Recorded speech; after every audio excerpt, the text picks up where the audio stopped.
অস্ত্র লইয়া নগরে গইরা বেড়াওয়াই সেই সুধা আমরা খাইতে চাওয়াই আল্লাহ আল্লাহ মনসুর হাল্লাজ সুধা খাইয়া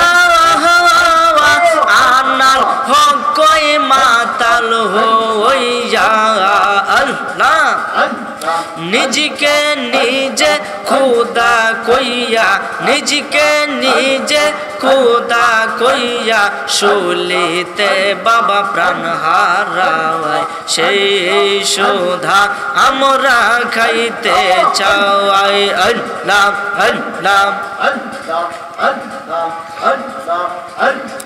লা ইলাহা ইল্লাল্লাহু মুহাম্মাদুর রাসূলুল্লাহ সাল্লাল্লাহু আলাইহি ওয়াসাল্লাম। একটু দাঁড়াও দাঁড়াও ইয়া রাসূলুল্লাহ, এই আমার নয়ন ভরে তোমায় দেখব। ও একটু দাঁড়াও দাঁড়াও ইয়া রাসূলুল্লাহ, ওই আমার নয়ন ভরে তোমায় দেখব। ওই আমার পরাণ ভরে তোমায় দেখব, দিলের স্বাদ মিঠায়া তোমায় দেখব। ও একটু দাঁড়াও দাঁড়াও ইয়া রাসূলুল্লাহ, ওই আমার নয়ন ভরে তোমায় দেখব। জোরে বলেন সুবহানাল্লাহ। এক রাত্র নবী ছিলেন উম্মে হানির ঘরে, ওরে জিব্রাইল আসিয়া তখন বলে বিনয় করে। এক রাত্র নবী ছিলেন উম্মে হানির ঘরে, ওরে জিব্রাইল আসিয়া তখন বলে বিনয় করে। ডেকেছেন আল্লাহ পাকে, মেরাজ হবে আপনার সাথে। মেরাজে গেলেন নবী, আলাপন হলো সবই। বিদায় বেলায় আল্লাহ তাআলা হইলেন বেকার, আর আমার আল্লাহ বলে দেখার ইশাদ মিটলো না আমার। সুবহান। তুমি আরো কিছু সময় থাকো, তুমি আরো কিছু সময় থাকো, দিলের স্বাদ মিঠায়া তোমায় দেখবো। ও একটু দাঁড়াও দাঁড়াও ইয়া রাসূলুল্লাহ, ওই আমার নয়ন ভরে তোমায় দেখবো। একটু দাঁড়াও দাঁড়াও ইয়া রাসূলুল্লাহ, ওই আমার পরাণ ভরে তোমায় দেখবো। জোরে বলেন না সুবহানাল্লাহ। যাই হোক, আমার আলোচনা এখানেই সমাপ্ত। আমি আসলে আপনাদেরকে বুঝাইতে চাইছি যে এই মাসটা এতই মর্তবার মাস, যে এই মাসের 27 তারিখ এই সামনে আসতে যদি রোজা রাখতে পারেন, 1 বছর একটা রোজা রাখলে যে সব হইতো, একটা রোজা রাখলে সব আল্লাহ দান করব। তো এই রোজা রাখার দরকার আছে না নাই? আজকে হয়েছে কত তারিখ? 24 তারিখ, 25, 26, 27। এই 27 আর রাত্রে, 27 আর রাত্রে নামাজ পড়বেন, মানে ইংরেজি 27 রাত্রে, আর এবেলা রজব মাসে 26 রাত্র। এই 26 রাত্র গেলে মানে 27 ফিরে জায়গা। এই সময় নামাজ পড়বেন, নামাজ পড়লে আপনার সগীরা গুনাহগুলো সব মাফ হয়ে যাবে। সুবহানাল্লাহ বলতেন। এই জন্য আপনারা এই আমলগুলো করবেন। 5 ওয়াক্ত নামাজের পরে কিছু আমল আছে, এগুলো করবেন। আগে 5 ওয়াক্ত নামাজ পড়ে মিথ্যা কথা পরিহার করবেন। যারা বিড়ি সিগারেট খান আজকে থেকে তওবা করেন, আর জীবনে খাবো না। কেননা বিড়ি সিগারেট যখনই আপনি খান তখনই আপনার থেকে রহমতে ফেরেশতা ওই দূরে চলে যায়। ওই সময় আপনার মৃত্যু হলে আপনার গজবে মৃত্যু হবে, ঈমান হারা হয়ে মরবেন। এই জন্য বিড়ি সিগারেট থেকে দূরে থাকবেন। ইনশাআল্লাহ আল্লাহ যেন আমাদেরকে সত্যিকারের বুঝ দান করে, বলেন আমিন। আমার জন্য দোয়া করবেন। যে কথাই বলেছি কেউ খারাপ লাগছে আমি আপনাদের কাছে ক্ষমা চাই, যদি কারো মনে কষ্ট যায় থাকে আমি মাফ চাই। আল্লাহ যেন আমাকে একজন হক্কানি খাঁটি আলেম হিসেবে কবুল করে, বলেন আমিন। উচ্চ আওয়াজে বলি আলহামদুলিল্লাহ। আজকে উত্তর কান্দাইল কুকিমাদল যুব সমাজ ও ব্যাপারী বাড়ির উদ্যোগে সকল কবরবাসী রুহের মাগফিরাত কামনায় প্রথম বার্ষিকী ইসালে সওয়াব ও দুয়ার মাহফিল তারিখ 24 জানুয়ারি 2025 রোজ শুক্রবার, স্থান বাঁশবাজার মানিক ব্যাপারী বাড়ি প্রাঙ্গণ, জয়কা, করিমগঞ্জ, কিশোরগঞ্জ। আজকের এই বরকতপূর্ণ মাহফিলে সম্মানিত সভাপতি হিসেবে যিনি শুভ আগমন করেছেন হজরতুল আল্লামা মাওলানা মোহাম্মদ জালালউদ্দিন সাহেব, ইমাম ও খতিব কুকিমাদল জামিয়া মসজিদ, বারাকাল্লাহু ফি হায়াতি। উচ্চ আওয়াজে বলেন আমিন। আজকের মাহফিলের যিনি প্রধান অতিথি, যিনি আমার পরে আসতেছেন, আশেকে রাসূল, পীরে কামেল, ভারত ভ্রমণকারী, কুকিল কণ্ঠের অধিকারী, হাফেজ হযরত মাওলানা মোহাম্মদ শামসুল ইসলাম পীর সাহেব, অন্ধ হাফেজ খাদেম গারুয়া পাক দরবার শরীফ নান্দাইল ময়মনসিংহ। বারাকাল্লাহু ফি হায়াতি, উচ্চ আওয়াজে বলেন আমিন। আজকের মাহফিলে যিনি বিশেষ বক্তা, এটা পোস্টার করাতে আমি এতটুকু খুশি না, কেননা এই আমার হুজুরের নাম আমার পরে এবং আমার নাম হুজুরের আগে, এই কারণে এটাতে আমি একটু মনক্ষুণ্ণ। যাক, আল্লাহ যাতে ক্ষমা করে বলেন আমিন। যাই হোক, দাদা যদি নাতির কান্দ তুলে আদর করিয়া, তা নাতি তো বড় দেখা যায়, ঠিক না? কিন্তু মূল কথা তো নাতি বড় হয়ে যায় না, কোনটা কোন নাতি ছোট হয়ে থাকে, এটা আদর। হুজুরে আমার আদর করে, আমি ওনার ছাত্র, আমি ওনার কাছে পড়ছি, প্রাইভেট পড়ছি, এই জন্য হুজুর আমার পূর্বে আলোচনা করছে, আপনাদের কি ভালো লাগছে না? ইনশাল্লাহ খুব চমৎকার ভাষায় আমি শুনছি, সাবলীল ভাষায় সুন্দরভাবে বক্তব্য উপস্থাপনা করছে। আল্লাহ যাতে হুজুর হায়াতে বরকত দান করে বলেন আমিন। হাফেজ হযরতুল আল্লামা হযরত মাওলানা মোহাম্মদ মোস্তফা কামাল সাহেব, ইমাম ও খতিব উলুকলা নূর জামে মসজিদ। আজকের মাহফিল আলোচকবৃন্দের মধ্যে আছে হাফেজ হযরত মাওলানা মিজানুর রহমান সাহেব, হযরত মাওলানা আমিনুল হক সাহেব, হাফেজ হযরত মাওলানা ইব্রাহিম হাসান সাহেব। মাহফিল পরিচালনার দায়িত্বে আছে মোহাম্মদ আলী হাসান মুজাহিদ, অধ্যয়নরত দারুস সুন্নাহ নিজামিয়া মাদ্রাসা। এবং আজকের মাহফিল যারা সাজাইছে, এদের মধ্যে আছে মোহাম্মদ হাদিস মিয়া, সুমন মিয়া এবং মোহাম্মদ রিয়াদ সহ। স্টেজে উপস্থিত আমার পিতা হযরত মাওলানা আব্দুল বারিক সাহেব, উপস্থিত আমার বাবার সমতুল্য মুরব্বী বাবাজিরা, যুবক ভাইয়েরা, সমবয়সী বন্ধুরা, পর্দার আড়াল থেকে ওয়াজ শুনতেছেন পর্দানিশীন মা ও বোনেরা, এবং যার খাতিরে আজকের এই মাহফিল আমি রেখেছি, আমার স্যার জনাব মোহাম্মদ হুসাইন আহমেদ রায়হান স্যার, প্রতিষ্ঠাতা পরিচালক প্রতিভা কোচিং সেন্টার, পাঠদা, বৌলাই, কিশোরগঞ্জ। ওনাকে সহ যারা উপস্থিত আছে সকলের খেদমতে আমি গুনাহগারের অন্তরে অন্তঃস্থল থেকে সালাম, আসসালামু আলাইকুম ওয়া রাহমাতুল্লাহি ওয়া বারাকাতুহু। হায়রে সাইরে মধ্যে শব্দ আমি কই যাইবা ওয়াজ ফরন দিব এবার কারণ আইছে কারণটা আয়োগ দহরি। আমার মুরব্বী বাবা যেন সুস্থ, সবাই দোয়া করবেন আল্লাহ যাতে সুস্থ দান করে বলেন আমিন। যাই হোক, হ্যাঁ, এই কারণে সমস্যা হইতেছে, বুঝতেছে। এক কাম করুন, সিধা কম্বল দেওয়া করতে থাকলে একটু মনোযোগ দেন। আমি কয়েকটা কথা বলি, যদি আমার কথা আপনারা বুঝেননি, বোঝা গেলে একটু উত্তর দিয়ে। আমরা এরকম একটা মাসে আজকে উপস্থিত হয়েছি, যে মাসটা আমরা মুসলমানদের জন্য অত্যন্ত অত্যন্ত গুরুত্বপূর্ণ একটা মাস। খুব মনোযোগ দেন, এই আলোচনাটা আজকে কাজে লাগবে যদি বাড়ি পর্যন্ত নিতে পারেন। এই যে রজব মাস, এই মাসের 27 তারিখ, এই সামনে 27 রজব আসতেছে, এই 27 তারিখে আপনি আমার প্রতি 50 ওয়াক্ত নামাজ ফরজ হয়েছিল। কয় ওয়াক্ত নামাজ? 50 ওয়াক্ত নামাজ ফরজ হয়েছিল, এবং 12 মাস রোজা ফরজ হয়েছিল এই মাসের মধ্যে। বলেন না সুবহানাল্লাহ। এই জন্য খুব মনোযোগ দেন আমার ভাইরা, বাবারা, বন্ধুরা। এটা হলো মেরাজের মাস। এই মাসের সম্মান আল্লাহর দরবারে কত মহান, কত মহান আমার ভাইরা, বাবারা, বন্ধুরা। এই মাসের মধ্যে আপনি আমার নবীকে স্বয়ং আল্লাহ পাকের কুদরতি বাড়িতে নিয়ে গেছে, আল্লাহর সাথে কথা হয়েছে 27 বছর লাগাতে। সুবহানাল্লাহ। 27 বছর একটানা আল্লাহ প্রেমের আলাপ করছে, জান্নাত জাহান্নাম সহ, লোহে মাহফুজ সহ, লামকান সহ, যা কিছু আছে সবকিছু নবীজি হাইটা গুইটা দেখে আমাদেরকে কইছে। সুবহানাল্লাহ। সেই নবী এই মাসের মধ্যে আল্লাহর দরবারে গেছে এবং কিছু গোপনীয় আলাপ করছে। এই গোপনীয় আলাপগুলো আপনাদের কাছে আমি ইনশাল্লাহ বলবো, আল্লাহ যদি তৌফিক দান করেন। কিছু গোপনীয় আলাপ হয়েছে, এর মাঝে কিছু আলাপ হয়েছে আম আলাপ, যেটা আমি শুনতে পারবো, আপনি শুনতে পারবেন, তামাম বিশ্বের সমস্ত মাখলুক শুনতে পারবে। আর একটা আলাপ হয়েছে খাস আলাপ, যে আলাপটা আল্লাহ শুনতে পাবে, নবী শুনতে পাবে, এবং যে ফেরেশতার সাথে ছিল ওই ফেরেশতারা শুনতে পাবে। আর একটা আলাপ হয়েছে খাসুল খাস, একমাত্র আল্লাহ এবং তার রাসূলই জানতে পারবে। বলেন সুবহানাল্লাহ। হুজুর, আমার বুঝলাম, খাস আলাপও বুঝলাম, খাসুল খাস কোন আলাপটা করছে যেটা একমাত্র আল্লাহ এবং নবীর মধ্যে সীমাবদ্ধ? কোরআনের মধ্যে দেখবেন সূরা আছে আলিফ লাম মিম, আছে না নাই? ইয়াসিন, তহা, কফ, নুন, আছে না নাই? এই যে সূরাগুলার প্রথমে এই যে আয়াতে আছে, আয়াতে এই যে অস্পষ্ট আয়াত, একটা একটা অক্ষর আলিফ লাম মিম নুন লাম এগুলা আছে, এগুলার অর্থ পৃথিবীর কোনো আলেম জানে না। সুবহানাল্লাহ। জিব্রাইল আইছে আল্লাহর কাছ থেকে ওহী লইয়া, আয়া কইতাছে আল্লাহ আপনার কাছে এটা পাঠাইছে কি? আলিফ লাম মিম।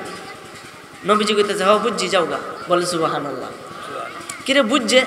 জিব্রাইল তাজ্জব লাগি রয়েছে, কিরে আমি কিছু বুঝলাম না, আলিফ লাম মিম কি? তিনটা আরবি অক্ষর, আমি কিছু বুঝলাম না, নবীজি বুঝছে এটা আবার কি? বলেন না সুবহানাল্লাহ। তার মানে জিব্রাইল আর নবীজি কি সমান? আরে জিব্রাইলে হুকুম পায়া মক্কায় আসে দাওয়াত লইয়া, জিব্রাইলে হুকুম পাইয়া মক্কায় আসে দাওয়াত লইয়া, ঘুমন্ত অবস্থায় পাইলেন নবী কামলেওয়ালা।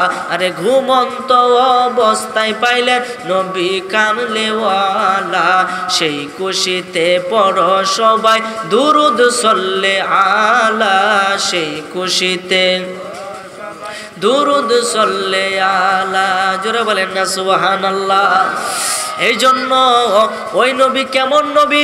যে নবী জিনের নবী, মানুষের নবী, ফেরেশতাদের নবী, আরশ কুরসি লৌহ কলমের নবী, তামাম বিশ্ব মাখলুকাতের নবী। আমার আল্লাহ ডাক দিয়ে কয় স্বয়ং আমার নবী। সুবহানাল্লাহ। সেই নবীর উম্মত আপনি আমি হইছি। এবং এই মাসে নবীজির মেরাজ হয়েছে। মেরাজে যাওয়ার কিছু তাজ্জব ঘটনা ঘটছে। নবীজি একদিন ঘুমাইতেছিল মাকামে ইব্রাহিম এবং জমজম কূপের মধ্যখানে নবীজি ঘুমাইতেছিল। এই মুহূর্তে আল্লাহ পাক হুকুম দিছে, যাও জিব্রাইল তাড়াতাড়ি যাও, গিয়ে আমার নবীজিকে আমি আল্লাহর দরবারে নিয়ে আসো। সুবহানাল্লাহ। মেরাজটা কেন হয়েছে কেউ বলতে পারবেন না? মেরাজটা কেন হয়েছে? মেরাজ কি? মেরাজটা কেন হয়েছে এটা আমরা একবারও ভাবি না। মনে রাখবেন, আমার নবীজির অন্তরের মধ্যে সামান্য পরিমাণ কষ্ট আল্লাহ লাগতে দেয় নাই। বলেন না সুবহানাল্লাহ। নবীজি যখন খুব কষ্টে ছিলেন, নবীজির প্রেমময় স্ত্রী হযরতে খাদিজা রাদিয়াল্লাহু তাআলা আনহা ইন্তেকাল করছে। নবীজির দাদা আব্দুল মুত্তালিবও ইন্তেকাল করছে। নবীজির চাচা আবু তালিবও ইন্তেকাল করছে। এই সমস্ত কিছু ইন্তেকাল করার পরে নবীজি অনেকটা ভিতরে ভিতরে কষ্ট পাইছে, ভেঙ্গে পড়ছে। ভেঙ্গে পড়ার পরে নবীজির বাড়িতে কিছু মেহমান আসছে। মেহমান আসার পরে মেহমানদেরকে খাওয়াইবো এরকম খাওয়ানটুকু নবীজির ঘরের ভিতরে নাই, অথচ নবীজি দুকুলের বাদশা। সুবহানাল্লাহ বলেন। কেমন ছিলেন নবীজি? যেই পেটের কি তার জন্য পেটের মধ্যে পাথর বানছে, সেই নবীজির ঘরের ভিতরে মেহমান আসছে। নবীজির ঘরে কোনো খাবার নাই, গেছে এক ইহুদির দোকানে কিছু খাবার আনার জন্য। ইহুদিরা কইতাছে, ইহুদি ভাই আমার বাড়িতে মেহমান আসছে, আমার কাছে কোনো টাকা নাই, ঘরে কোনো খাওয়ান নাই, মেহরবানি করে যদি একটু দয়া করো আমার একটু খাওয়ান দেও, ধার বাকিতে একটু একটু খাওয়ান। তখন ইহুদি পাইছি আজকে, ইহুদি কি দেখেছি আজকে পাইছি, আজকে ঠিক করা। মুহাম্মদ সাল্লাল্লাহু আলাইহি সাল্লাম তোমারে তো আমি এভাবে খাওয়ান দিতাম না। আরে কি করো লাগবো? বাকিতে তো আমি কোনো কিছু দেই না। আমার কাছে তো টাকা নাই। টেহা নাই, তোমার শরীরের তো পোশাক আছে, এই পোশাকটা খুলে দেও। সুবহানাল্লাহ। বলেন আপনি যদি দোয়ানো যান মান না কিছু আনুন, মানে বাকিতে শরীরের কাপড় যদি খুলে রাখে দে, এটা কি সম্মান হইল নাকি অপমান হইল? কোনটা কোন? আমরা দহনে কিছু সব খুলে রাখে দিছি, এটা কি অপমান হয়েছে না? নবীজি গেছে দোকানে, ইহুদি বলতেছে, তারাই নাম দিছে নবীর নাম আলামিন, মানে বিশ্বাসী সত্যবাদী। কিন্তু তারাই নবীজিরা বলতেছে, তোমার কাপড় না দিলে আমি তোমারে খাওয়ান দিতাম না। নাউজুবিল্লাহ বলেন। নবীজি কি করবো? মেহমানকে খাওয়াইতেই হবে। নবীজি নিজের কাপড় বন্ধক দিয়া মেহমানের জন্য খাবার আনছে, আর রাস্তা দিয়ে হাঁটতে হাঁটতে যা আর মনে মনে খুব দুঃখ প্রকাশ করছে।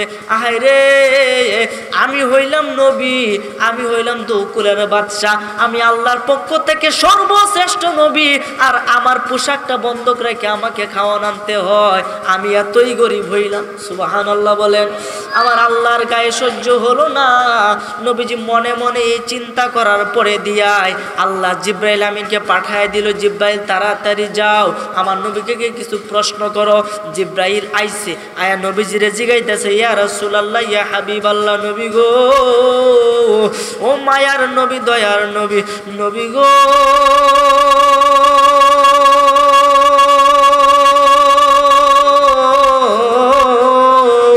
ইয়া রাসূলুল্লাহ, ইয়া হাবিবাল্লাহ, আল্লাহর সালাম আপনার কদমে, আপনাকে আল্লাহ সালাম দিছে, আপনাকে আল্লাহ সালাম দিছে এবং আপনাকে প্রশ্ন করছে আপনার মনে এত কষ্ট কেন? সুবহানাল্লাহ, আপনার মনে এত কষ্ট কেন? আপনার এত কষ্ট কিসে? নবীজি ডাক দিয়ে কই, ভাই জিব্রাইল, আমার মনে কোনো কষ্ট নাই। না, আপনি তো কষ্ট পাইতেছেন। আপনি যদি চান আল্লাহ আপনার যে উহুদ পাহাড় আছে এই পুরাটারে স্বর্ণ বানায় দিব। সুবহানাল্লাহ। এবং স্বর্ণগুলা আপনার পিছন দিয়ে মাছির মতো উঠতে থাকবো। আমার নবীজি ডাক দিয়া কয়, জিব্রাইল, আমি এসব কিছুই চাই না। সুবহানাল্লাহ, আমি এসব কিছুই চাই না। আমি চাই আমি যদি কষ্টে থাকি আমার উম্মতে যেন ওই কষ্টগুলা শিখে যে কিভাবে নবীজি জীবনযাপন করছে, কিভাবে কষ্ট করে ইসলামের দাওয়াত দিছে, কিভাবে নামাজের প্রচার করছে। আর আজকে কিছু মুসলমান 5 ওয়াক্ত নামাজ দূরের কথা, রমজানের রোজা দূরের কথা, পিতা মাতার খেদমতটুকু করে না, আছে না নাই? অথচ সেই নবী আপনি আমার জন্য কত কষ্ট করছে। যেদিকে নবী যেভাবে ঘুমাইছে, জিব্রাইল কইতেছে, ইয়া রাসূলুল্লাহ, আপনাকে তো ডাক দিছে আল্লাহ যাওয়ার জন্য। কেন? আপনার এত কষ্ট, আপনার এই স্ত্রী মারা গেছে, আপনার চাচা মারা গেছে, আপনার দাদা মারা গেছে, 6 মাসের গর্ভবতী আপনার পিতা মারা গেছে, 6 বছর বয়সকালে আপনার মাতা মারা গেছে, এমনকি আপনার দাদাও মারা গেছে, চাচাও মারা গেছে, আপনার স্ত্রীও মারা গেছে, এবং এই দোকানি আপনাকে অপমান করলো। এই সমস্ত কিছু কষ্ট আল্লাহ সহ্য করতে পারে নাই। আপনার কষ্টটাকে কমানোর জন্য আল্লাহ তাআলা আপনাকে মেরাজে ডাক দিয়েছে।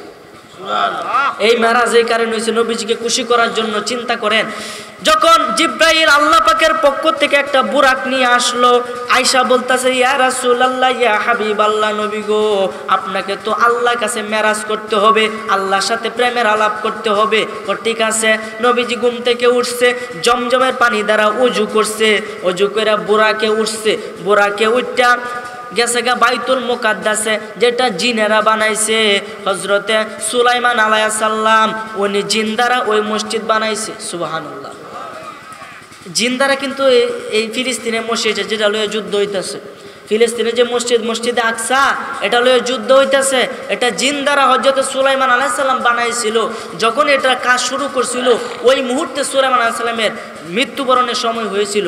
তখন আল্লাহর কাছে বলছিল, আল্লাহ, আমি যদি মারা যাই জিনেরা তো কাজ করবে না, আমি যদি মারা যাই এরা তো কাজ করবে না, মসজিদ তো হবে না। আল্লাহ, এখন আমার মৃত্যুর সময় হয়েছে, এখন আমি কি করব? আল্লাহ ডাক দিয়ে কই, আমার উপরে সাইরে দেব। সুবহানাল্লাহ। এরপরও তাকতারতা না, যেতেই হবে, যেতেই হবে। তুমি যত বড় পালোয়ান হও, যত বড় গাউস কুতুব হয়ে যাও রে বাবা, একদিন মৃত্যুবরণ করতেই হবে। ওই সুলাইমান আলাইহিস সালাম যখন আজরাইল আলাইহিস সালাম তার জান কবজ করার জন্য তার কাছে চলে আসছে, আল্লাহর কাছে সে ফরিয়াদ করে, মাওলা, যদি আমি এখন চলে যাই তাহলে এই মসজিদ তো বানানো হবে না, আমি যদি এখানে দাঁড়ায় থাকি লাঠি নিয়ে তাহলে তারা কাজ করবে। আমার আল্লাহ ডাক দেয়া কয়, ও সুলাইমান, কাজটা আমার উপরে সাইরে দেও। সুবহানাল্লাহ। আচ্ছা ঠিক আছে। আজরাইলে তারে মাইরে লইয়া গেছে গা, একটা লাঠি ভর দিয়ে যে দাঁড়াইছিল এই অবস্থায় রয়েছে। সুবহানাল্লাহ। এই অবস্থায় দাঁড়ায় রয়েছে, তার জান নাই, কেউ জানে না যে সে মারা গেছে। এইভাবে দাঁড়ায় রয়েছে, থাকতে থাকতে জিনেরা কাজ করতে করতে বিশাল বড় মসজিদ প্রায় 30 বছর লাগাতে। সুবহানাল্লাহ। এভাবে রয়েছে। আর একটা লাঠি যদি মাটির উপরে রেখা রইতে উইয়া খায়ালতো না, কোনটা কোন নিচে দে উই দৌড়েছে। এভাবে দাঁড়ায় রয়েছে, জিনারা ভয়ে কাজ করতেছে, কাজ করতেছে। যখন মসজিদের কাজ শেষ, উইও ঠিক মতন যখন খাইছে, এমনিতে লাঠিটা ঠাস করে ভাঙেছে গা, আর সরাসরি সুলাইমান আলাইহিস সালাম পইরেছে গা। সুবহানাল্লাহ। জিনারা ডাক দিয়া কয়, ও সুলাইমান গো, যদি জানতাম তুমি মৃত তাহলে কখনোই তোমার কাজ করতাম না। বলেন না সুবহানাল্লাহ। হ্যাঁ, ওই মসজিদ আকসার মধ্যে গেছে নবীজি বুরাকের উপরে উঠিয়া। এই বুরাক এতই গতি সম্পূর্ণ ছিল যে এক কাক দিয়ে প্রথম আসমান উঠতে উঠতে এত গতি ছিল। এটা দেখেছে গিয়া হেন দেখে 2,24,000 মতান্তরে 1,24,000 পয়গাম্বর মসজিদটা ভরা।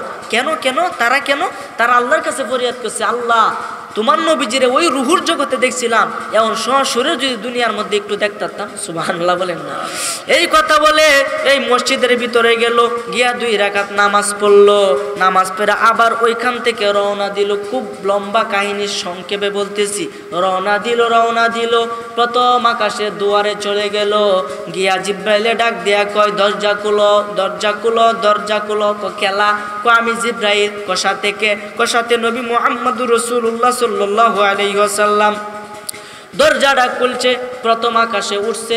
ওইটা বাবা আদমের সাথে দেখা হয়েছে। সুবহানাল্লাহ। বাবা আদম আলাইহিস সালাম উনি প্রথম আকাশে আমাদের নবীর সাথে দেখা করছে।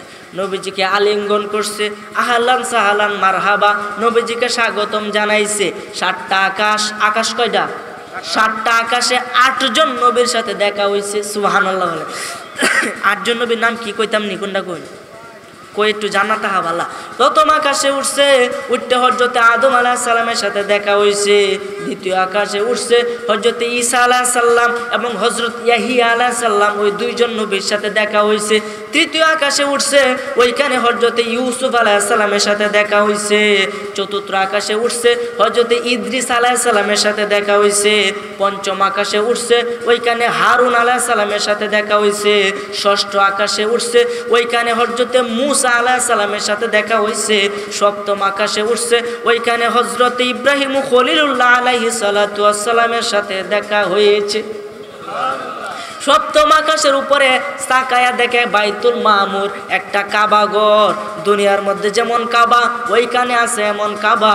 সপ্তম আকাশের উপরে যেটাকে বলা হয় বাইতুল মামুর, যেটাকে বলা হয় ফেরেশতাদের কাবা ঘর, ওইখানে দিনরাত 24 ঘন্টা ফেরেশতারা তোয়াফ করে। ওই বাইতুল মামুরের পাশেই দেখে সিদরাতুল মুনতাহা।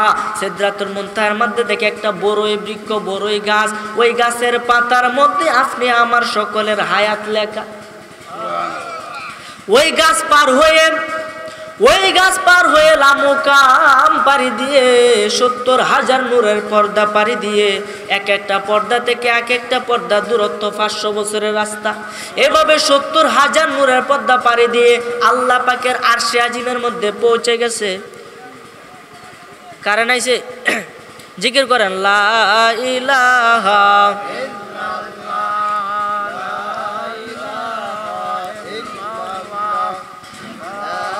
জেনারেটর বন্ধ করুন তাড়াতাড়ি, গেছে গা চাইব। লা ইলাহা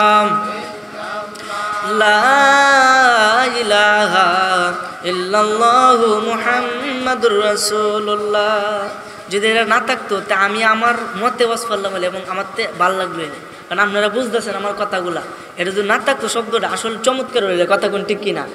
এই জন্য আমার ভাইয়েরা, বাবারা, বন্ধুরা একটু মনোযোগ দেন, খুব মনোযোগ দেন। আমার কথা খারাপ লাগতেছে কেউ? না।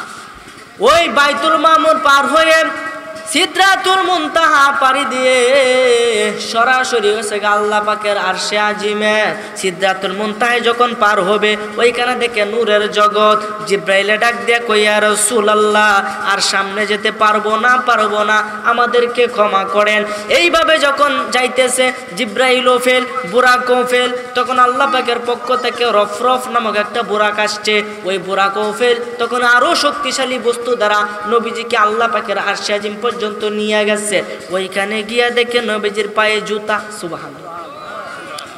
নবীজি এতক্ষণ লক্ষ্য করছে না, এই যে প্রেমের আলাপ করতে করতে গেছে, লক্ষ্য করছে না। আরশে আজিমে যখন ঢুকবো তখন পায়ের মধ্যে জুতা। পায়ে জুতা দেখে তো নবীজি এই যে মুসা আলাইহিস সালামের কথা স্মরণ হয়ে গেছে। ও সর্বনাশটা করছে। মুসা আলাইহিস সালাম তুর পাহাড়ে আল্লাহকে দেখার জন্য খুশিতে জুতা নিয়ে উঠতে বসেন, তাও আবার পৃথিবীতে। আর আমি তো পৃথিবীতে না, স্বয়ং আল্লাহ পাকের কুদরতি বাড়িতে আসছি, আমার পায়ে জুতা। সর্বনাশটা করছে। এটা করে জুতা খুলতেছে। আমার নবী, আমার আল্লাহ ডাক দেয়া কয়, বন্ধু গো,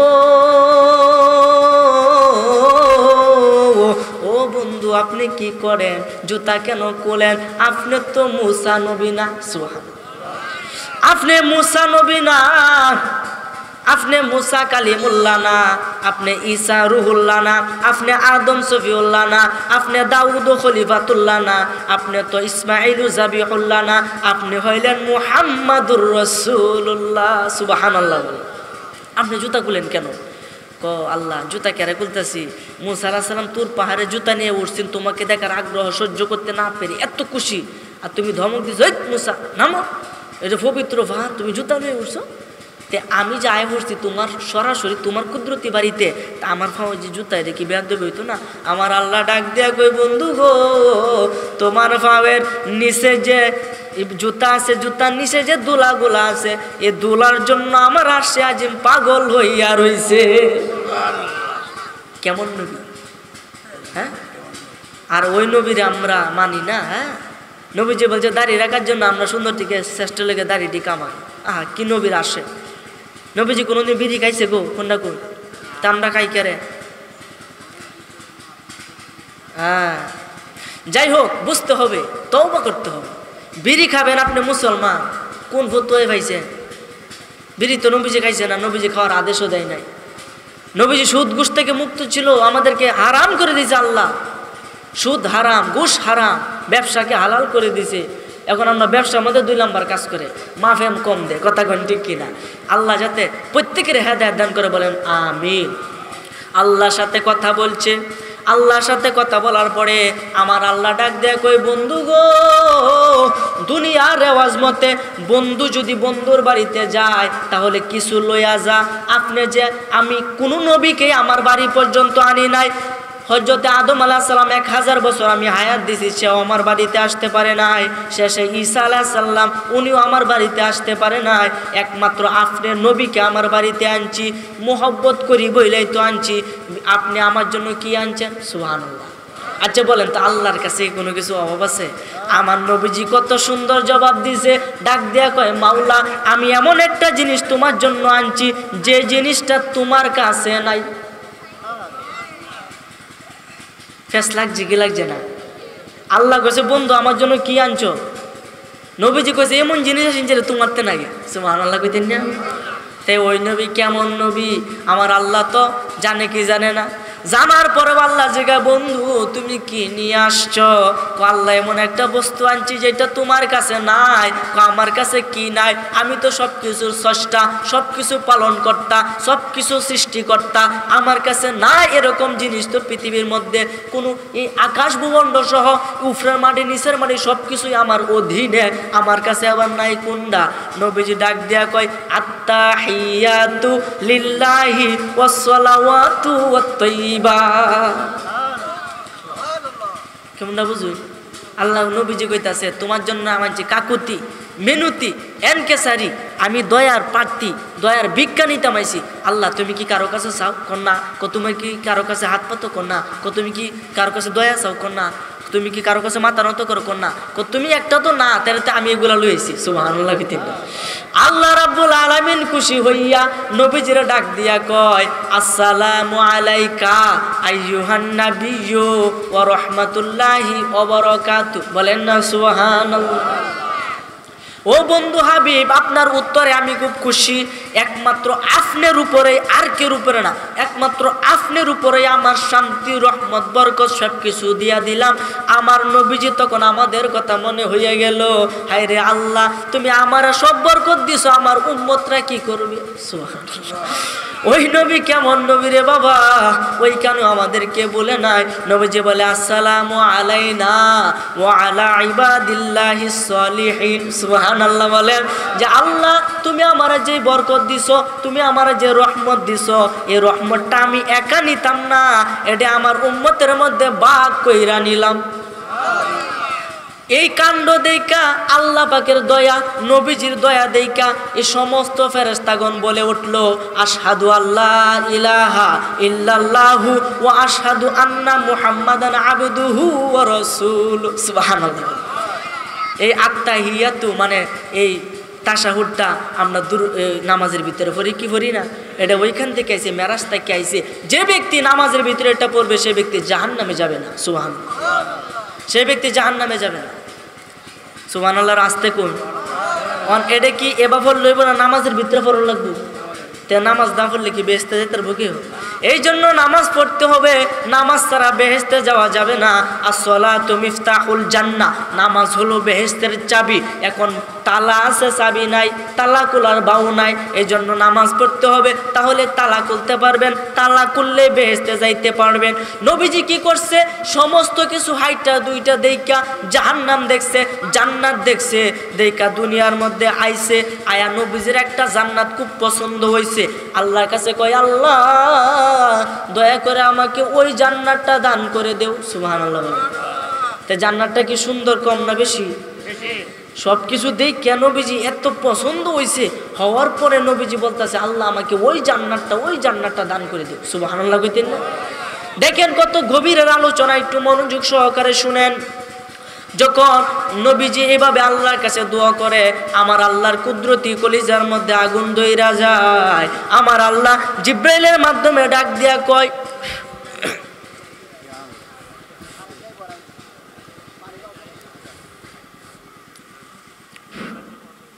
আলহামদুলিল্লাহ, তাকলি হয়েছে, কারণটা তাকলি হয়েছে। হ্যাঁ, সব মানে দেখুন কারবারটা কতটা শান্তি। কান্ডা এটা রিয়াদ ভাই কো, এটা একটু দূর হাই দেওয়া দরকার আছে না, বুঝছেন? হ্যাঁ, কত বেশি একটু বুঝাচ্ছেন, সমস্যা না। এটা আগামীতে করলে প্রথম বছর তাই দেখ পরিবেশটা কি মোটামুটি সুন্দর না? কোনটা সুন্দরই দেখা যাক। এটা প্রথম বছর করছে, আমরা যদি আরও সাহায্য সহযোগিতা করি তাহলে আর একটু ভালোভাবে সামনে করার চিন্তা ভাবনা আছে না?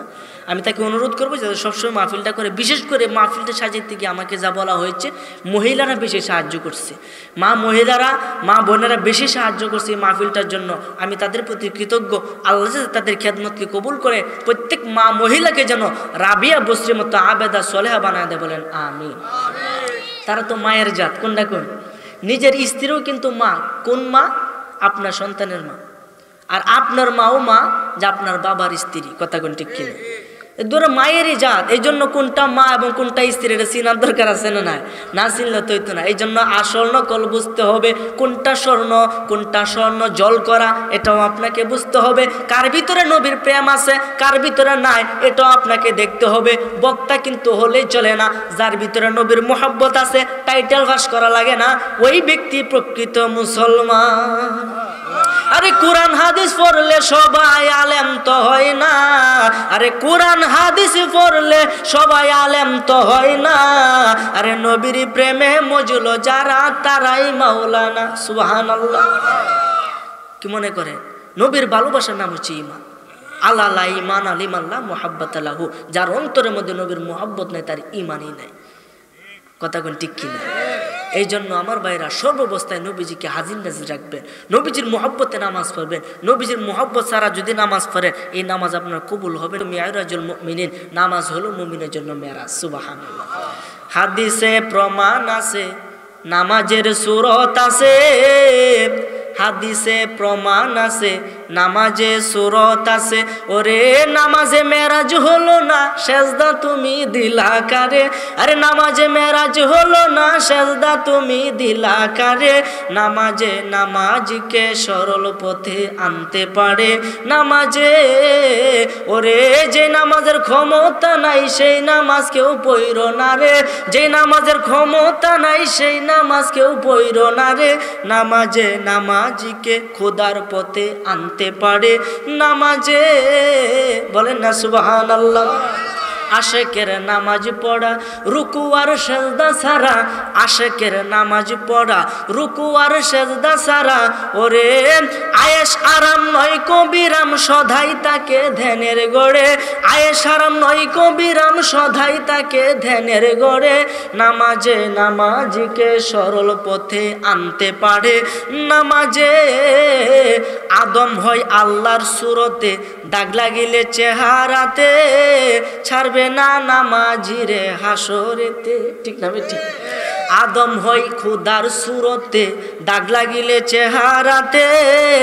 ছাড়বে না নামাজিরে হাসরেতে। আরে যেমন আনছো তেমন দিবা আমানতি দেহটারে। যেমন আনছো তেমন দিবা আমানতি দেহটারে। নামাজে নামাজিকে সরল পথে আনতে পারে। নামাজে বলেন না সুবহানাল্লাহ। নামাজ পড়ে অনেকের দাগ হয়, কি হয় না? কেন দাগ হবে? আমার প্রশ্ন এখানে, নামাজের নিয়ম কি? আগে লাগবো কোনটা, তারপরে ওটার সময় কোনটা উঠবো না, ওটার সময় পরে। তার মানে গসাটা কোন জায়গাত বেশি? তাহলে কর এনো হয় কেরে, এনো কেরো হয় না, কথা কোন ঠিক কিনা? এই জন্য নামাজ পড়তে হবে নামাজের মতো, কপাল দ্বারা সেজদা দিলে সেজদা কবুল হবে না, আর সেজদা দিতে হবে আল্লাহর কুদরতি পায়। যদি নামাজে আপনার মেরাজে না হয়, আল্লাহর সাক্ষাতে না হয়, তাহলে কিসের নামাজ? নামাজ কি? নামাজই আমরা বুঝি না। এই জন্য বাবা নামাজটা বুঝে শুনে পড়তে হবে। নবীজি বলেছেন নামাজ এমন ভাই পড়ো যেমন তুমি খুদারে দেখতেছো। আর আলী রাদিয়াল্লাহু তাআলা আনহু যে আল্লাহরে দেখি না, তার সেই আল্লাহ নামাজও করি না, সুবহানাল্লাহ দিন। তো সে আলী কি নামাজ সারা রয়েছে একদিন কোনটা কই? তার আমরা নামাজ পড়ছে, আল্লাহরও দেখছি। আমরা নামাজ কি? আমরা নামাজ পড়ি এনে জুতার চিন্তাও করি, ব্যবসা চিন্তাও করি। হাই রে, ইবাদতের ভিতরে যদি কাউকে শরীক করে, আমার আল্লাহ বলে এই মুশরিক যে শরীক করে সেই ব্যক্তি কখনো মাপ পাবে না। সে ব্যক্তি শিরিক করলো, আর শিরিকের গুনাহ আমি আল্লাহ কখনো ক্ষমা করবো না। এই জন্য নামাজের ভিতরে কোনো বাজে চিন্তা করা যাবে না, একমাত্র আল্লাহ পাকে ধ্যানে চলে যেতে হবে, কথা বলেন ঠিক কিনা? এই জন্য আমার ভাইয়েরা, বাবারা, বন্ধুরা, হুজুর আইসা গেছে নাকি? হুজুর আইসে? না না না, আচ্ছা আচ্ছা, আমি তো মনে হচ্ছে হুজুর আইসে। হুজুর আইলে ইনশাল্লাহ আমি ছেড়ে দিব। এটা আমার অভ্যাস নাই কাউকে বসাইতে আমি আলোচনা করব, এটা আমার অভ্যাস, এটা বেয়াদবি। কেননা একজন আসলে তাকে সম্মান করতে হবে, এটা আমাদের শিক্ষা, বলেন না সুবহানাল্লাহ। নবীজি ওই জান্নাত দেখছে, মনে আছে নি? কইতাম নি আয়া দুনিয়ার মধ্যে কো আল্লাহ আমারে ওই জান্নাতটা দান করে দাও, আমাকে ওই জান্নাতটা দান করে দাও। তখন আমার আল্লাহ জিব্রাইলের মাধ্যমে খবর পাঠাইছে, যাও জিব্রাইল দেহ নবীজি কি কয়। আয়া দেখতেছে নবীজি দোয়া করে, আল্লাহ আমাকে ওই জান্নাতটা দান করো, যেই জান্নাতটা আমার নবী আমি নবীজির খুব পছন্দ হয়েছে। আচ্ছা, নবীজি জান্নাত চাইনোর লাগে কেন চাইলো একটু চিন্তা করেন, শেষে বুঝবেন। তখন নবীজি যখন আল্লাহর কাছে চাই, আমার আল্লাহ ডাক দেয়া কই, বন্ধু হাবিব আপনি কেন জান্নাত চান? আল্লাহ আমার তো খুব পছন্দ হয়েছে। খুব পছন্দ হয়েছে, ঠিক আছে, আপনি তো পুরা জান্নাতের মালিক। আরে আমি আল্লাহ খলিক, আপনি নবী মালিক। মালিক আপনারা বানায় দিছি। প্রথম ছিল আমার ক্ষেত, আপনার নামে দলিল করে লিখে দিছি। বলেন ক্ষেত কি আমার না আপনার? নিজের তো হয়ে গেছে, ক্ষেত আইছে হুজুরের ক্ষেত আছি, আমার লিখে দিচ্ছেন, হুজুরের রয়েছে না আমার হয়েছে। আরে প্রথম তো ছিল তারই অধিকার ছিল, তারই কৃতিত্ব ছিল। আল্লাহ বানাইছে, বানানোর পরে আল্লাহ সবকিছু দেখাশোনা কইরা নবীজির নামে লিখে দিছে, যাও নবীজি তোমার আমি এটা দিয়া দিলাম, যাকে ইচ্ছা তাকে তুমি বেহেশতে নিয়ে যাও। এই জন্য নবীজিকে বেশি বেশি সম্মান তাজিম করতে হবে, দুরূদ শরীফ পড়তে হবে। বেশি দুরূদ শরীফ পড়লে হাসরের ময়দানে লক্ষ লক্ষ কোটি কোটি মানুষের ভিতর থেকে আপনাকে বাইচা বাইচা ধৈর্য ধৈর্য জান্নাতে নিয়ে যাবে। এই জন্য আমার ভাইরা, বাবারা, বন্ধুরা, আমার আল্লাহ ডাক দেয়া কই, বন্ধু 8টা বেহেশত, পুরাটা বেহেশতের মালিক আপনারে বানায় দিছি, আপনি জান্নাত কেন চাইবেন? আপনি যাকে ইচ্ছা জান্নাতে নিতে পারবেন। আমার নবীজি আল্লাহকে প্রশ্ন করে, ইয়া মাওলা, ও রব, ওই জান্নাতে কোন ব্যক্তি যাবে যে জান্নাতটা আমার খুব পছন্দ হয়েছে? আমার আল্লাহ কই, তোমার উম্মতরাই যাবে। কি কাজ করলে, কোন আমল করলে বেহেশতে যাইব? কইতাম নি আমলটা, কইতাম। এই বেহেশতে যাওয়ার আশা সকলে আছে না নাই? আমলটা এত বড় না, এত ছোট না, শুনলে কেন এইটা, কিন্তু এটা যে এত মাহাত্ম্যপূর্ণ বিষয়। কইতাছে যে আল্লাহ কোন আমল করলে বেহেশতে যেতে পারবো? তখন আমার আল্লাহ ডাক দিয়ে কই, যদি কোনো মানুষ ভালো কাজ শুরু করার আগে কই বিসমিল্লাহ, তাইলে বেহেশতে যাবে। সুবহানাল্লাহ। ভালো কাজে কি বলতে হবে? আচ্ছা, এটা কি খুব কঠিন আমল? কোনটা কই? একদম সহজ একটা আমল। ভালো কাজ শুরু করার আগে বলতে হবে বিসমিল্লাহির রহমানির রহিম। এটা করে যদি ভালো কাজ কেউ শুরু করে, সেই ব্যক্তি ওই জান্নাতটা যেতে পারবে। সুবহানাল্লাহ। তাই বিসমিল্লাহর কত ফজিলত! এই জন্য আমার ভাইরা, বাবারা, বন্ধুরা, বিসমিল্লাহর কত ফজিলত।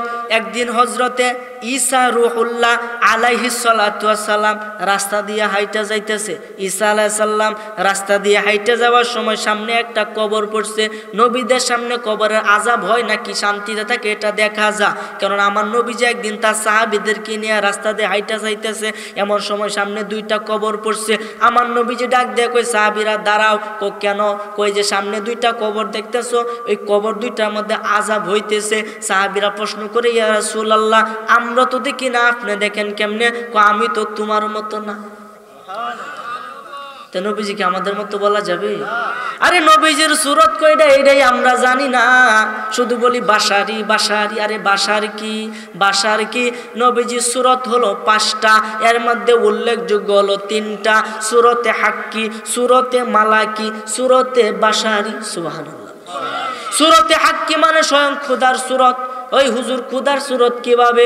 নবীজি আল্লাহরে দেখা যখন দুনিয়ার মধ্যে আসছে, সাহাবীরা জিজ্ঞাসা, ইয়া রাসূলুল্লাহ আপনি তো আল্লাহরে দেখছেন? কো হ, সরাসরি চোখে দেখছি। কো আল্লাহরে কিভাবে দেখছেন? কো আমি আমার আল্লাহরে দেখছি আমি নবীর নিষ্ঠুরতে। কো আমরা দেখাম কেমনে? কো যে ব্যক্তি আমারে দেখবো সেই ব্যক্তি আল্লাহরে দেখবো। তার মানে আল্লাহরে দেখছে সরাসরি, নবীজিরে স্বয়ং দেখে আইছে। ও নবীজিরে দেখবো সেই ব্যক্তি আল্লাহরে দেখবো। এই কারণে কি নবীজি আল্লাহ হয়ে গেছে? কোনটা কোন? এই যে আমার চশমাটা দেখেন, এই যে একটা শ্যামা এনে ফুটছে না ছায়া, এ ছায়া ফুটছে নিন, শ্যামা ফুটছে, এটা কি ছায়াটা কি চশমা নাকি? কোনটা কোন? এ ছায়া কি চশমা? কখনোই না। আবার কি এটা যদি চশমাও না কোন, তো ভুলইব। কোনটা কোন? এই চশমা না থাকলে কি ছায়া ফুটতো? আবার ছায়া করতে আইব তো চশমা না থাকে? ফেসটা কিন্তু বুঝুন যে ছায়া করতে আইব যদি এটা না থাকে, আর এটা থাকবে আমি ছায়া, এই যে মাইকটা, এই যে ছায়াটা রে, এটা দত্তর ভাই ধরন যাবো, কিন্তু এই ছায়ার মাইক কোন যাবো, মাইকের ছায়া কোন যাবো, কিন্তু উল্টাও তো কোন যেত না। কোনটা কোন? তেমন এভাবে মুহাম্মদ খুদা না, কুদা সে জুদা না। সুবহানাল্লাহ। মুহাম্মদ সাল্লাল্লাহু আলাইহি সাল্লাম আল্লাহ না, আল্লাহ মুহাম্মদ সাল্লাল্লাহু আলাইহি সাল্লাম না, তবে আল্লাহ থেকে রাসূলুল্লাহ সাল্লাল্লাহু আলাইহি সাল্লাম আলাদা না। সুবহানাল্লাহ বলেন। এই জন্য আমার ভাইরা বাবারা বন্ধুরা, শেষের সূরত 2 নম্বর সূরত হচ্ছে সূরতে মালাকি, মানে ফেরেশতার সূরত। নবী যখন ফেরেশতার মধ্যে ছিলেন ওই সময় নবীজি সূরত ছিল সূরতে মালাকি, ফেরেশতার সূরত। যখনই পৃথিবীর জমিনে আসছে, পৃথিবীর জমিনে আসার পরে সূরতে বাশারি হয়ে গেছে, মানুষের সূরত। সুবহানাল্লাহ। সূরতে মানুষ, এই কারণে আপনি কবেন আমাদের মতো মানুষ নাকি? কোনটা কোন? কুল ইন্নামা আনা বাশারুম মিসলুকুম। হ্যাঁ, বলুন আমি তোমাদের মতোই মানুষ। সাহাবীদেরকে বলে না, কাফেরদেরকে কইছে আমি তোমাদের মতো। তে নবীজি আর কাফের কি সমান? আরে নিজের স্ত্রীরা নিজের মা কি দেখতে কি একরকম না? রূপে এই যে বডির সাইজে কি একরকম না? কিন্তু মা আর বউর কি বেশ কম আছে না? নাই। চিনি আর লবণ দেখতে একই রকম, কিন্তু উভয়টার গুণ কিন্তু ভিন্ন। কথা কোন ঠিক কিনা? আমরাও মানুষ, নবীজিও মানুষ, কিন্তু তিনি কেমন মানুষ? তিনি অসাধারণ মহাপুরুষ। তিনার মতো এমন একজন মানুষ ছিল না, আর এখন নাই, ভবিষ্যতে থাকবেও না। সুবহানাল্লাহ। এই জন্য আমার ভাইরা বাবারা বন্ধুরা, ওই নবী কেমন নবী? যেই নবী জিনের নবী, মানুষের নবী, ফেরেশতাদের নবী, আরশ কুরসি লৌহ কলমের নবী, সমস্ত বিশ্ব মাখলুকাতের নবী। ওই নবীজি আমাদেরকে শিক্ষা দিয়েছে, উম্মতেরা 5 ওয়াক্ত নামাজ কায়েম করো, উপযুক্ত হলে হজ যাকাত আদায় করো, পিতা মাতার সাথে ভালো ব্যবহার করো। এই জন্য নবীজি যেহেতু বইলা গেছে, আমাদেরকে এই কাজগুলো করতে হবে কি হবে না? ওই যে একটা জান্নাতটা মাত্র বিসমিল্লাহ কইলে পাবেন। এই বিসমিল্লাহ বরকত কি?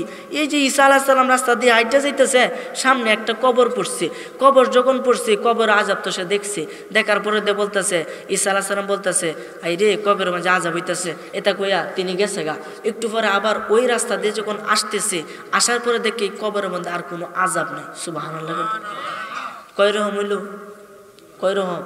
প্রথম দেখে গেছে আযাব, পরে আয়া দেখি আযাব নাই। এটা কেন হইল? আল্লাহকে প্রশ্ন করে, মাওলা যাবার পথে দেখলাম কবরে আযাব হইতেছে, আসার পথে কি কবরে আযাব নাই, এটার কারণ কি? এটার মূল ব্যাখ্যা কি আমাকে দাও।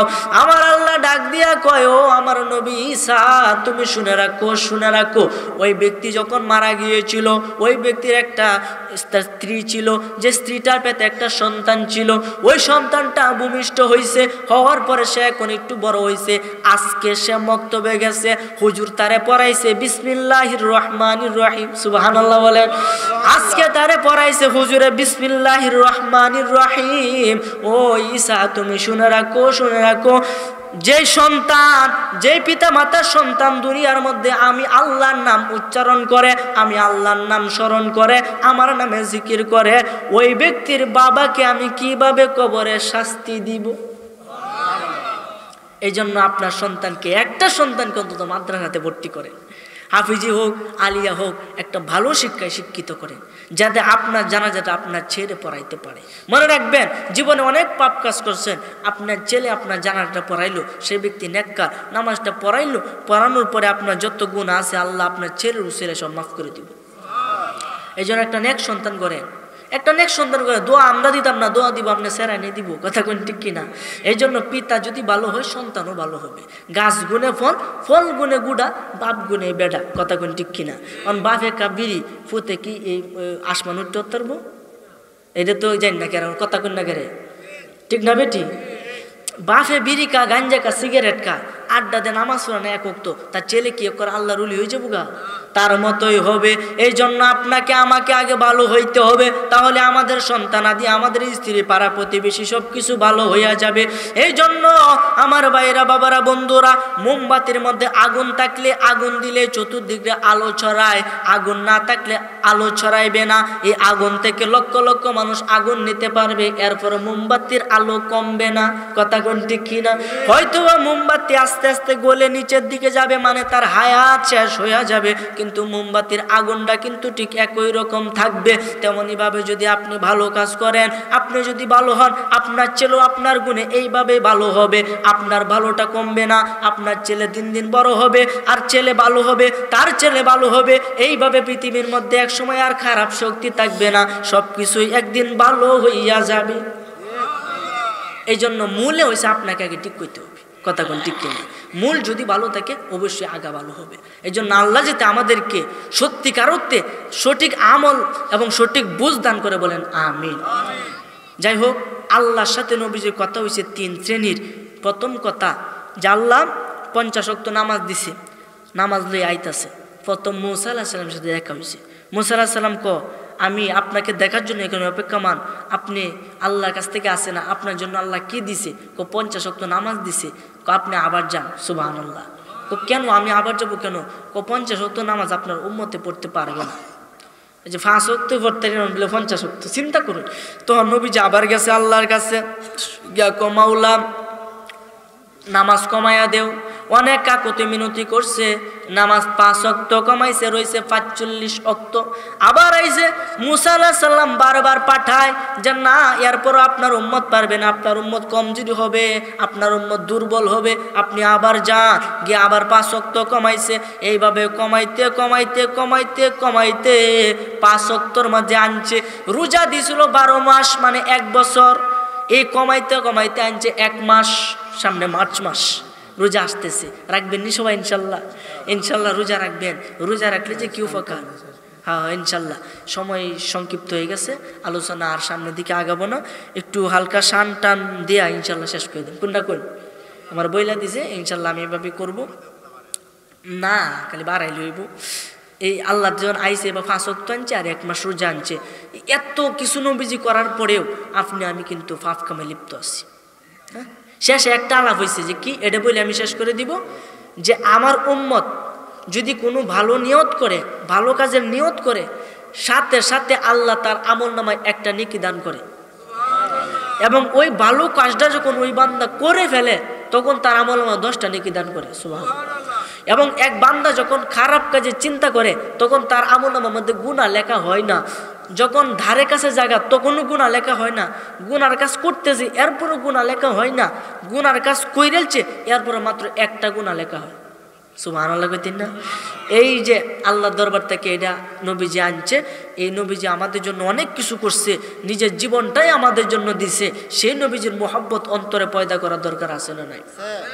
শেষে যখন নবীজি বিদায় নিব, আল্লাহর প্রেমের আগুন ধাউ ধাউ করে জ্বলে গেছে। সুবহানাল্লাহ। আল্লাহ ডাক দেয়া কয়,